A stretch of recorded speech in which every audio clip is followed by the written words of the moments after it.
In this video, we shall see the working of common collector amplifier using AD kit.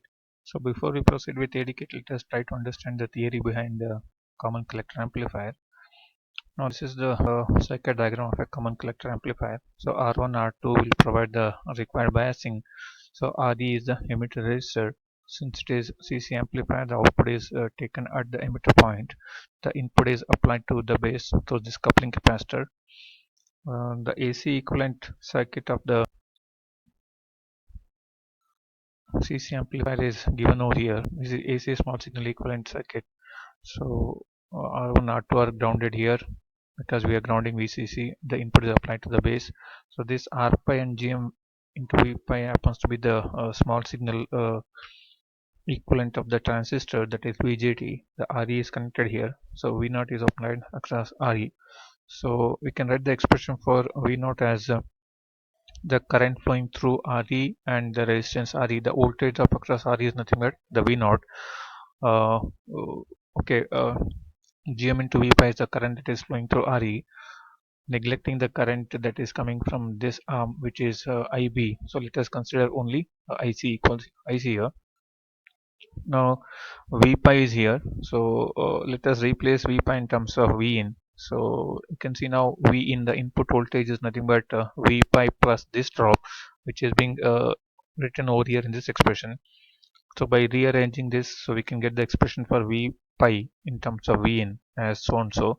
So substituting this V pi by this equation, so we get V naught is equal to Gm into Re by V in by 1 plus Gm into Re. So upon this, so by taking the ratio of V naught by V in, so we are getting the output gain expression as Gm Re by 1 plus Gm Re. As you can see, denominator is always more than the numerator. The gain is always less than 1. In CC amplifier, gain is always less than 1. Now we shall see the CC amplifier design flow. How do we design it? There will be some specifications for any amplifier. So let us, in this specification, let us assume that AV is given as 0.75 and IC is assumed as 1 milliampere and VCC is 5 volts. So and then some assumptions to be made, that thermal voltage, the reverse saturation current, so what is the V and the value of beta. So upon these assumptions, using the design equations, we'll get the values of R1, R2, Re, and sorry, there is no RC here, so the RC should be taken out here, and the design values of R1, R2, and Re will be chosen according to the available standard values. Using these standard values, we'll again recheck for whether these standard values which are close to this the design values will going to give the desired value of gain as well as the value of IC. If we are satisfied with this, so we can go ahead with the standard values of the components. If the upon using the standard values of components, if we are not meeting this AV and IC, then we have to choose a proper selection of the standard components. We need to redo the cycle. So once we are through with the resistor values, so we can start conducting the experiment. Now these are the design as we saw in your C amplifier also. So there are some equations now. IB is given by IC by beta. So we are assuming the current flowing through this I1 as equal to 10 times IB, which is given by VCC by R1 plus R2 is the current I1. So from which we can get the because we know we are assuming the value of IC, we are assuming the value of beta, we'll get the value of IB, from which we'll get the value of I1. So once VCC is known, I1 is known, we can know what is the sum of resistance R1 plus R2. Then we can find what is VBE, because we know what is IC, IS, VT is also assumed. So VBE we can actually get it from this expression. And of course the voltage Vx at this point, that is at this node, is nothing but VB plus VE. So let me just see what is the expression there. See now the voltage at this point is actually VB plus the voltage across RE, that is V. So that's what is given here. Vx is equal to VB plus VE. So we also know that the Vx is nothing but the current drop across the resistor R2. So we can estimate the value of Vx because we know what is VB, we know what is VE. and we can know what is the value of Vx. So once we know Vx, we already know the value of In. You can estimate the value of R2. So once R2 is known, so R1 plus R2 we already know here, so we can estimate the value of R1. So Gm is given by IC by Vt for a BJT amplifier. The expression for AV is nothing but Re by 1 over Gm plus Re. So we can actually get the value of Re for the given gain over here. So where V is given by I into Re. So these are the design equations to be followed during the design of this R1, R2, Re for a CC amplifier. You can see a typical design equations. Of course, you can start with 0.75 or it can be 0.98 also. So upon selecting all these things, so choosing a AB of 0.98 and beta so on, so with these values, using the equations 1 to 4, we obtain the expression for or the values of R1 as 31.3 kilo ohms and R2 is 18.6 and Re is 1.27.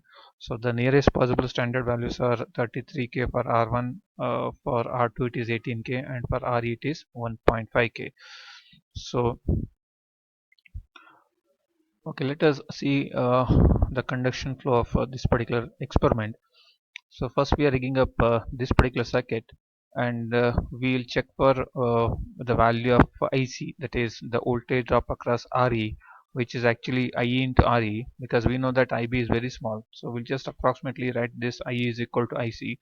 So what we'll do is we'll just actually conduct the experiment and try to find out what is the voltage VE here. So we are expecting a V of now, if a current of 1 milliampere is flowing here, the resistor is 1.5 kilo ohms. So we are expecting a drop of 1.5 volts. So let us see, are we getting the same value of 1.5 or not. So what we have done now is we are connected 33K. This is 18K. So this is connected as 1.5K. So we are expecting a current of 1 milliampere to flow. The voltage at this point, that is emitter, should be VE, which is equal to 1.5 volt. Let us conduct the experiment and verify the value. Actually, we have rigged up this particular circuit. So where we have just connected R1, R2, and the value of Re. So we are expecting a current of a voltage of 1.5 volts. But in channel 2, so I'm just measuring this channel 2 voltage is the voltage measured at the emitter point. So which is now happens to be 0.99 volts, which is close to 1 volt. Now the current is approximately 0.66 milliamperes, whereas we are expecting a current of 1 milliampere. Let me change the value of R2 from 18K to 22K. Let me just see what is the variation of this current.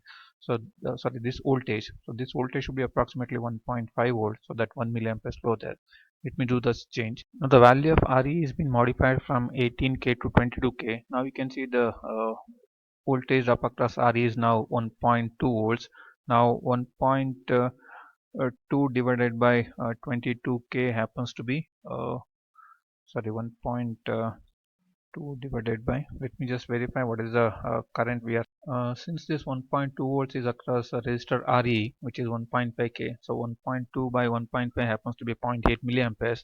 So now let me further increase the resistance from 22K to some maybe let me add another 3.3K in series with 22K and find out whether this voltage comes close to 1.5 or not. No, actually I have increased the resistance R2.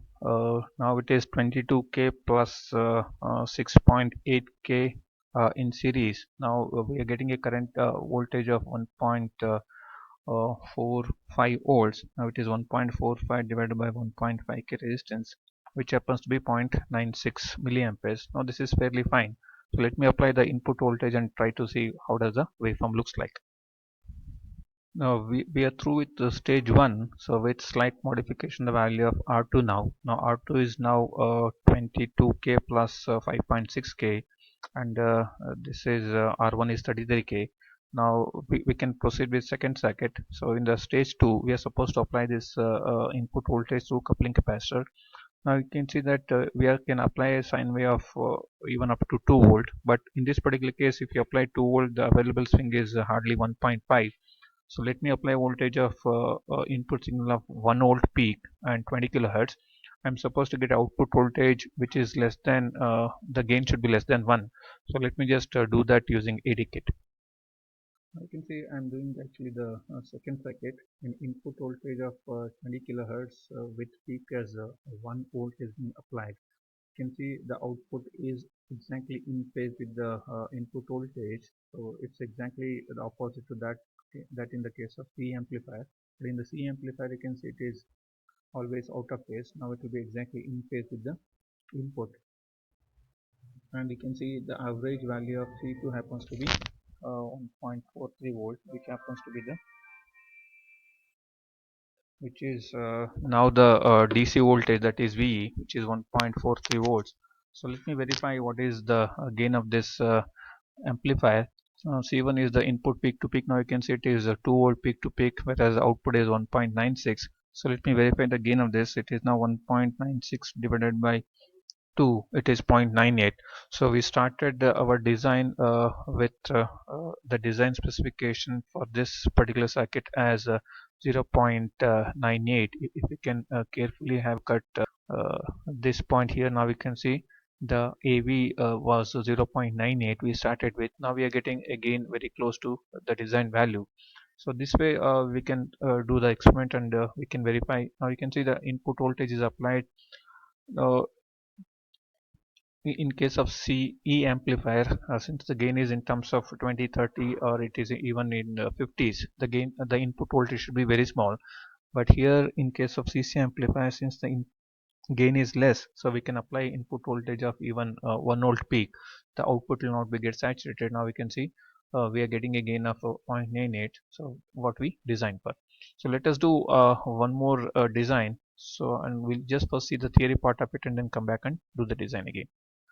Okay, this is another CC amplifier design with a specification slightly different. Now, in the previous case, the VE was approximately 1.5 volt. Now, the specification here is that we are supposed to get maximum output swing. To get maximum output swing, so let us fix our VE exactly equal to half of VCC for full output swing. So, maximum output swing. Since VCC is 5 volt, so let me just take V as half of that, that is 2.5. If IC is equal to IE is equal to 1 milliampere, so we are supposed to get VE, which is nothing but uh, IE into RE, which is 2.5. So RE happens to be now 2.5 uh, kilo ohms. So we can get the value of GM from this expression. So using the value of RE as 2.2k, using the AV expression, that is RE by 1 over GM plus RE, so we have to get a gain of 0.988. So we shall just continue with this and try to find out the values of R1, R2. So with this value of IC as 1 milliampere, RE is 2.2k, and VE as 2.2k, the values of R1, R2. So we are using the same design equations what we used in the previous case. Now you can see now the value of R1 is 22k, the value of R2 is 27k, which we are using as 33k now. So let me just do the design for this particular case and then verify what is the gain. Now, okay, I have done the simulation now. Now we can see the output to peak is, let me just change the settings here. Okay, with the value of R1 as 22k and R2 as 33k, and with the value of okay, let me change the connection that is made is exactly the connection, the design what is being done in the second specification. I have this R1 as 22k, the R2 is 33k, and RE is 2.2k. I'm getting this is your VE, which is 2.15 volts. The peak to peak of input is 2, the peak to peak of output is 1.98. If you actually verify the gain of this, now it is 1.99 divided by 2 volts. Now you can see the gain is 0.995. The current that is flowing is now 2.15 volts divided by 2.2 kilo ohms. Now it is 0.97. So this way we can now what we are actually trying to do is, so we want to utilize the entire available swing. Even I can, if I apply input voltage of slightly close to 2 volts, I think it will not be get saturated. Now let me increase the voltage to 2 and then see what is the output now. So you can see now I am seeing the output voltage is still fine. So now this is how we can effectively utilize the swing. Now it is a 3.9 by 4, which is equal to 0.97 volts. This way we can